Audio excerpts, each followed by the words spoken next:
Joining me now is Transportation Secretary Pete Buttigieg. Thank you so much for joining me this morning, sir. We're going to get to those supply problems in a minute. But first, President Biden really raised the stakes this week when he went to Capitol Hill. He urged Congress to pass his agenda. He explicitly said the fate of his presidency hangs in the balance, and yet Democrats couldn't deliver. So why wasn't he able to close the deal with his own party? Well, look, we're the closest that we've ever been, and the president is confident that this framework that we're putting forward can pass the House and Senate and get to his desk for signature. The reason you hear this sense of urgency on his part is not just politics, it's that the country needs this. World leaders are gathering in Glasgow right now looking at this chance that we have, and it's barely within our grasp now, to be able to beat the worst effects of climate change. That means immediate action, and that's part of what's in this package. But also families are ready for the support that has been lacking for a long time in this country. To finally have preschool for every 3- and 4-year-old kid in this country. To extend that tax credit, which means hundreds or thousands of dollars in the pockets of 9 out of 10 families with kids in this country. The urgency of making sure that we make it easier to have a loved one who needs home care by cutting those wait lists. And we're talking about things that are going to make a real, concrete, and urgently needed impact in American lives, not to mention, of course, all those transportation infrastructure opportunities that I've been talking about all year that we have a chance to deliver right now. So you talked about a lot of big changes that are currently still in this framework compromise. There is something that isn't, and that is paid family leave. You returned from paternity leave after welcoming your newborn twins, Penelope and Joseph. And I want our viewers to hear what you said on this show just 2 weeks ago about the importance of paid family leave. I campaigned on that, so did the president. The Build Back Better agenda includes provisions for paid family leave. It is long past time to make it possible for every American mother and father to take care of their children when a new child arrives in the family. So what do you say to the more than 100 million Americans who don't have access to the kind of paid family leave that you just benefited from, and who don't understand why the administration didn't fight harder to keep it in the bill? Well, look, it's something that we believe in. I believe in it. Obviously, it's personal for me. The same is true for the president. And it's something that we'll continue pushing for. But let's talk about what is in this bill. Child care credit, the support, financial support for millions of American families to be able to get child care, in addition to free preschool for 3- and 4-year-olds, in addition to that child tax credit that, again, is concretely meaning hundreds of dollars a month. And I'm not taking it away from you, but when you say you're going to continue to keep fighting, how are you going to do that realistically when we're entering an election year and this was the vehicle on which the Democrats really felt was the most important, maybe the last chance to do it in the near future?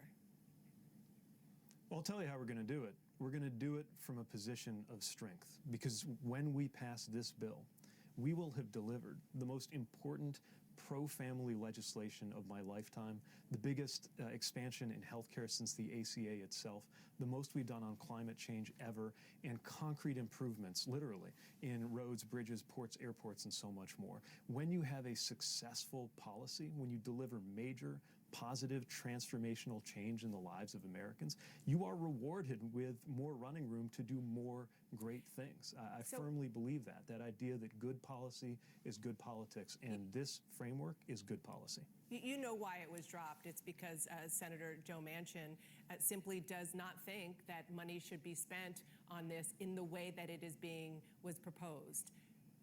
What do you say to him? Well, look, again, I'm a big believer in this policy, and I think it's the right thing to do. I'm also a huge believer in the things that are in this bill in front of us right now. This is not half a loaf. This is a feast of good policies, some of which my party has been talking about, or even politicians on both sides of the aisle have been talking about for literally as long as I have been alive. And the chance to deliver it is now within our grasp. It is an extraordinary package that is going to make concrete improvements in the lives of every American and I can't wait to see it done. Obviously, when you put together something this big and this complex, nobody gets everything that they want. The president has been clear about that. I don't think anybody crafting their perfect package in their mind would see it reflected here, because this reflects the input of so many different people, including bipartisan work on the infrastructure side and a very ideologically diverse big tent party on the family side. By the way, on the family stuff, I have to say, I don't want to let Republicans off the hook. I think at least some of them should be able to vote for those tax cuts for middle-class families. I think at least some Republicans should be willing to vote for 3- and 4-year-olds to get preschool in this country. I think at least some Republicans should be prepared to vote for Americans to get up to a $12,500 discount on electric vehicles so that we can create American jobs and beat climate change. Everybody should be part of the solution. Well, the Trump administration did pass 12 weeks of family leave for federal employees. But I want to move on, because you mentioned infrastructure. I want to talk about the supply chain crisis. 2 weeks after the Biden administration announced that key ports would move to 24/7 operations, supply chain backlogs are still really not getting much better. There are persistent truck driver shortages, warehouses are overflowing, an estimated $24 billion worth of goods are stuck waiting to go through U.S. ports. So how are these going to be fixed? And do you expect these persistent delays to continue through the holidays? Well, we are going to continue to see challenges. The steps that we're taking are making a difference. But think about all of the things that have to happen to get a product to a shelf on time. Fundamentally, it's up to the producers, the shippers, and the retailers. And we're doing everything we can to help them move those goods across infrastructure that's often outdated. Look, we've got demand that's off the charts. The Retail Federation is predicting an all-time record high in terms of sales. We've got supply, which is in some cases actually up, but not up enough to keep up with that demand. And then the biggest thing of all, of course, you have the pandemic. The pandemic is poking holes in supply no matter how good any company or any administration is. We're going to keep working on things like the port issues, smoothing out anything else that is within our control. But the only way we can really put these disruptions behind us is to put the pandemic in the rearview mirror, which is why the president has been leading decisively to do just that.